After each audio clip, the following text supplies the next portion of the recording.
Então é isso, pessoal. Obrigado por terem assistido a mais uma resenha aqui no canal e até a próxima. Calma, calma, é brincadeira. Você não está assistindo errado e também não deu problema no vídeo. Ele começou assim mesmo, pelo fim. Só que teve um motivo para isso acontecer, não foi ao acaso.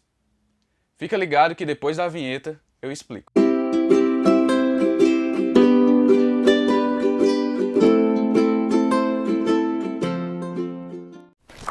Olá pessoal, eu sou Miguel Araújo e você está no canal Mais Que Um Livro.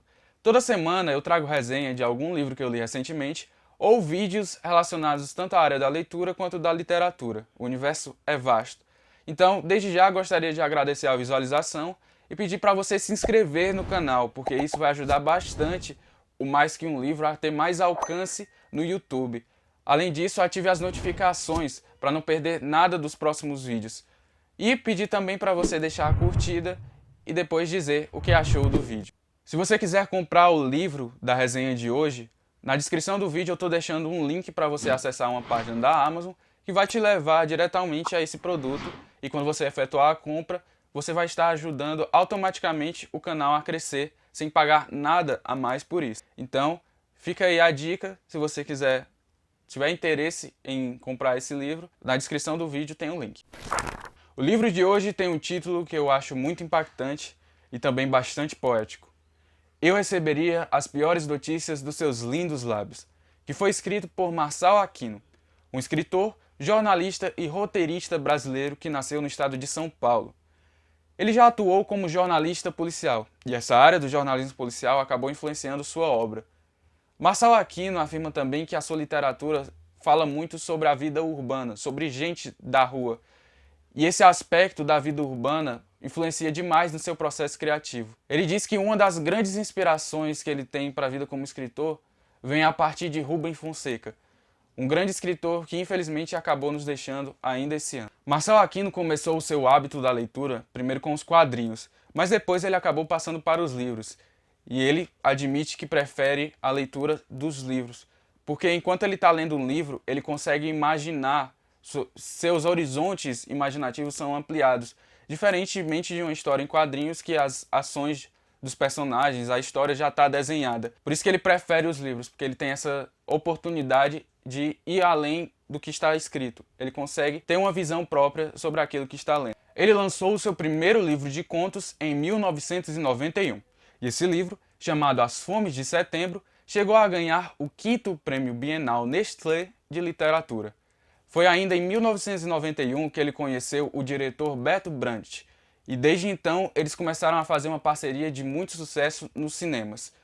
Um dos filmes mais marcantes da dupla foi O Invasor, que foi lançado em 2002 e que teve roteiro de Marçal Aquino e direção de Bertolt Brecht. O curioso é que ele, Marçal Aquino, chegou a publicar o seu romance O Invasor também em 2002, que foi o ano de lançamento do filme O Invasor. Marçal Aquino também chegou a receber 2 vezes o Prêmio Jabuti, e nessas 2 vezes que ele ganhou, os livros premiados foram de contos e de crônicas.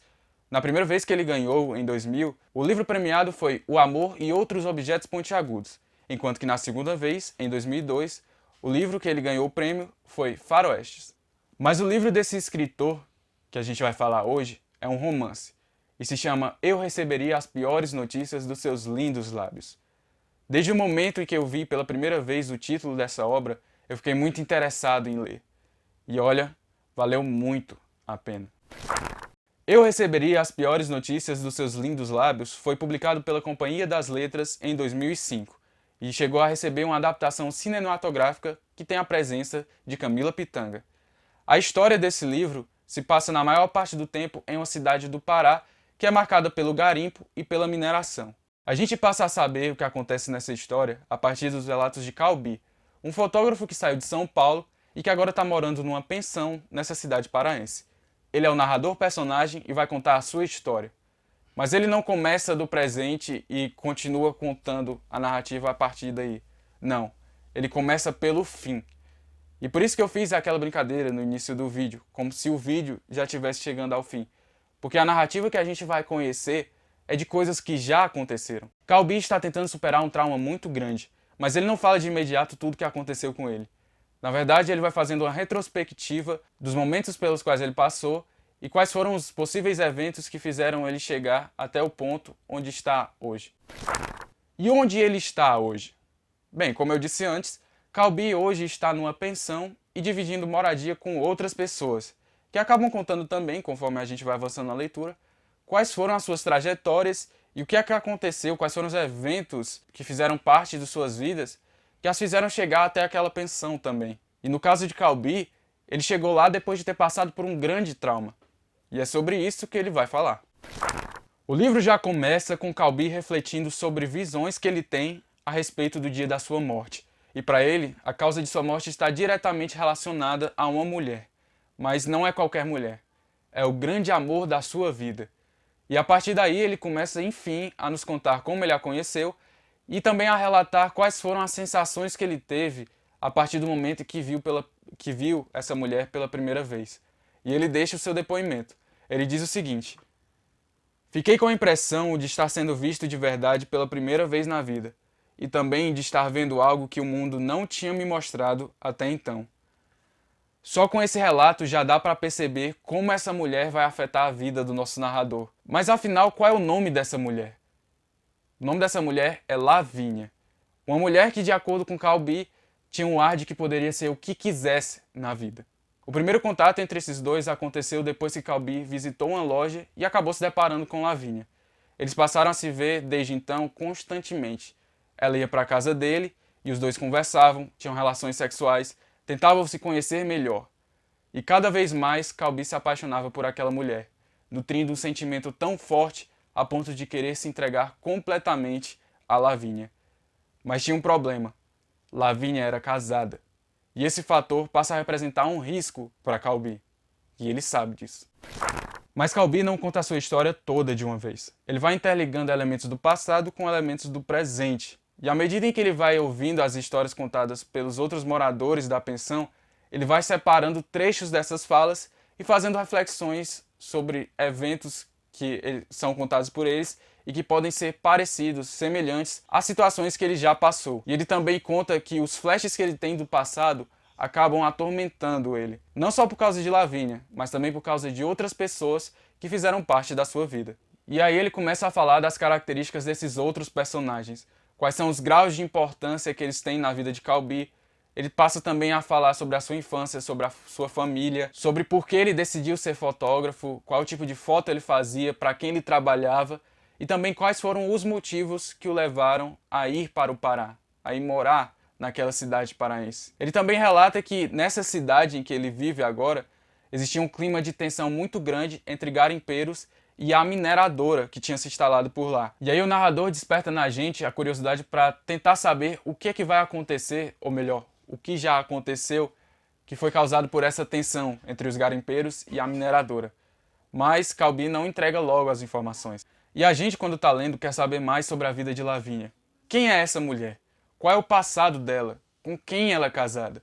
E Calbi vai dando esses detalhes aos poucos, trazendo também reflexões e as suas opiniões a respeito tanto de Lavínia quanto a respeito do seu marido. A gente entende um pouco melhor porque esses personagens são do jeito que são e porque Calbi e Lavínia apresentam algumas oposições entre si. A Lavínia é uma incógnita para o Calbi, porque ela apresenta muitas inconstâncias.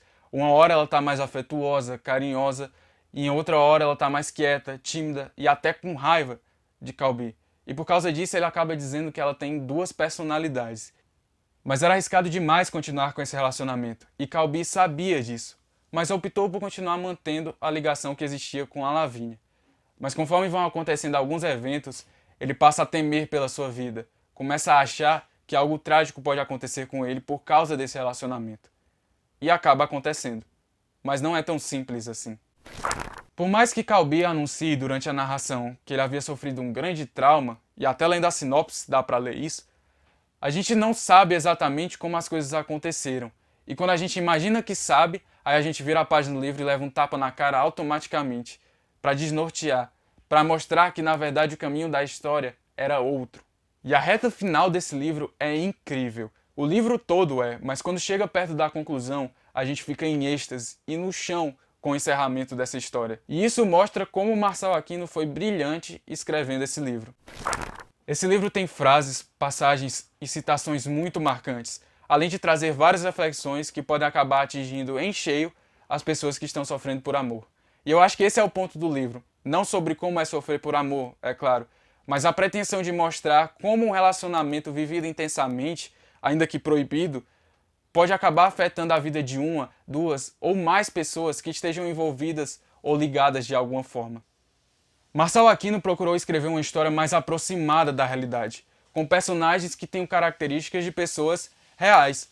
Os diálogos são feitos de maneira muito interessante, tanto na forma como eles aparecem, e nesse aspecto até me lembrou das escritas de diálogos feitas por José Saramago, quanto também na forma do conteúdo, porque nos diálogos a gente percebe conversas mais aprofundadas, conversas de cotidiano, conversas jogadas fora, e tudo isso é feito de uma maneira que, na minha opinião, foi espetacular. O final desse livro é muito marcante e também muito poético, na minha opinião, assim como o título da obra é. E as últimas frases são arrebatadoras. Vale muito a pena ler esse livro. Eu acho que você não vai se arrepender. Então é isso, pessoal. Agora o vídeo realmente está chegando ao fim. Queria agradecer por vocês terem assistido a mais uma resenha aqui do canal. E eu queria saber de vocês qual a opinião que vocês têm sobre esse livro. Vocês já leram? Ficaram com vontade de ler?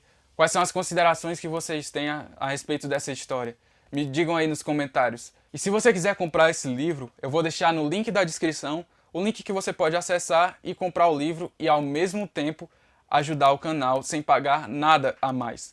E também curtam o vídeo, se inscrevam no canal, ativem as notificações para não perderem as próximas atualizações, os próximos vídeos que eu postar. Como eu disse, toda semana eu trago uma resenha ou outro conteúdo relacionado à área da literatura e da leitura. Vocês também podem dar sugestões de livros, de leituras para eu fazer e quem sabe no futuro eu possa trazer resenha ou um conteúdo relacionado ao que vocês pediram. Obrigado mais uma vez pela companhia e até a próxima, pessoal!